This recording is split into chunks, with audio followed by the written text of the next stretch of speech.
So చాలా మంది skin types అంటే ఆయిలీ స్కిన్, డ్రై స్కిన్ ఇలా ఉంటుంది కదా. సో ఎక్కువ డ్రై స్కిన్ వాళ్ళకి ఇది యూస్ఫుల్. ఎగ్జాక్ట్లీ అండి.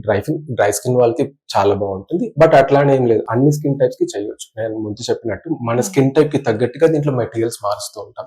డ్రై స్కిన్ వాళ్ళకి అయితే కనుక హైడ్రేషన్ బేస్ చేసుకుంటాం. ఆయిలీ స్కిన్ అయితే కనుక ఆయిల్ కంట్రోల్ సంబంధించిన మెటీరియల్స్ యూస్ చేస్తుంటాం. సెన్సిటివ్ స్కిన్ అయితే కనుక చాలా వరకు హార్మ్లెస్ ఉన్న మెటీరియల్ యూస్ చేస్తుంటాం. వాళ్ళ స్కిన్ కి సూట్ అయ్యే విధంగా మనం మెటీరియల్స్ మారుస్తూ ఉంటాం. ఆక్సిజనోఫేషియల్ చెప్పడానికి ఒకటైనప్పుడు దాంట్లో డిఫరెంట్ టైప్స్ మెటీరియల్స్ ఉంటాయి. మన స్కిన్ టైప్ ని బట్టి మనం ప్లాన్ చేసేసుకోవచ్చు. సో యూజువల్ గా కెమికల్స్ అయితే ఇందులో కెమికల్స్ ఏముండవు. ఎగ్జాక్ట్లీ కెమికల్స్ ఏముండదు. చాలా బేసిక్ గా ఉంటుంది.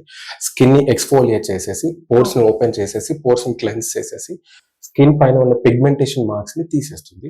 ఈవెన్ టోన్ గా వచ్చేస్తుంది మనకి. సో హైడ్రా ఫేషియల్ చేసుకుంటున్నారు కాబట్టి ఇక్కడ దాని గురించి మాట్లాడుతున్నాం కాబట్టి చాలా మంది స్కిన్ హైడ్రేటెడ్ గా ఉండాలి, వాటర్ ఇంటేక్ తీసుకోవాలి.